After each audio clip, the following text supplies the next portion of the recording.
চুপ থাকার অভ্যাস করেন, সবসময় কথা বলতে হবে না, মাঝে মাঝে চুপ থাকার অভ্যাস করেন। আমাদের একজন বরেন ওস্তাদ তিনি বলেন যে মুতাকাল্লিম হওয়ার যে খায়েশ, এটা একটা হৃদয়ের কলমের একটা রোগ।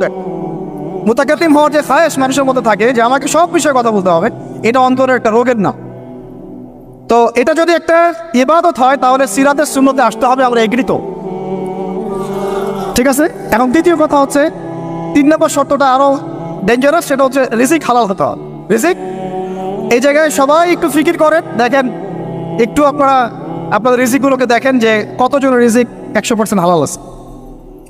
এগুলো আমাদের কিন্তু প্র্যাকটিক্যাল কথা, আমরা কিছু খালি তাত্ত্বিক কথা বলে চলে যাবো এমন না, প্র্যাকটিক্যালি ইমপ্লিমেন্টটা বেশি জরুরি। এখন আমি খুবই স্বপ্ন দেখছি, আমরা সবাই স্বপ্ন দেখছি যে আপনাদেরকে দিয়ে হবে ইনশাআল্লাহ। কারণ এই জেনারেশন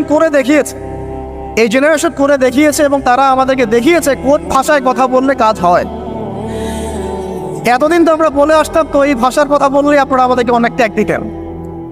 ঠিক আছে, দেখেন জালেম জুলুম করলো, মাজলুম দাঁড়ায় গেল। এই তো জালেম জুলুম করলো, মাজলুম দাঁড়ায় গেল প্রতিবাদের জন্য, প্রতিবাদের ভাষায়। আপনারা আমাকে বলেন তো, জালেমের বিরুদ্ধে মাজলুম যখন দাঁড়িয়েছে তারা কি খালি হাতে দাঁড়িয়েছিল? জালেম যখন 2টা মাইট দিয়েছে, মাজলুম কি 2টা মাইট দেয় নাই? জালেমদের অনেকে যখন মাজলুমদের অনেককে শহীদ করেছে, তো জালেমদের দলেও কি কিছু মানুষ মারা যায় নাই?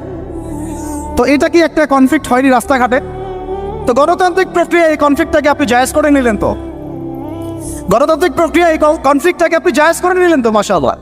রেহাত শব্দ বলি আপনি আমার দিকে তেড়ে আসেন, বিষয়টাই না সেম বিষয়, একই বিষয়। আপনি জালেমের এগেইনস্টে দাঁড়াইছেন, মাজলুম জুলুমের শিকার হতে হতে হতে আমাদের ভাই আবু সাইদ জীবন দিল, মুগ্ধরা জীবন দিল, সবার একটা সিম্পেথি তৈরি হলো।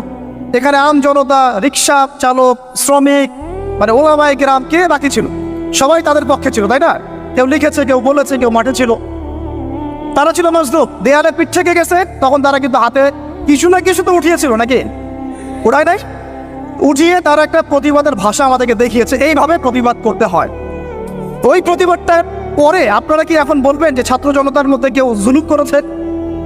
ছাত্র জনতা জঙ্গি, ছাত্র জনতা সন্ত্রাসী, এই সম্বন্ধে একটা সন্ত্রাসী ছিল, ওরা জঙ্গি ছিল, হ্যাঁ ওরা উগ্রবাদী ছিল।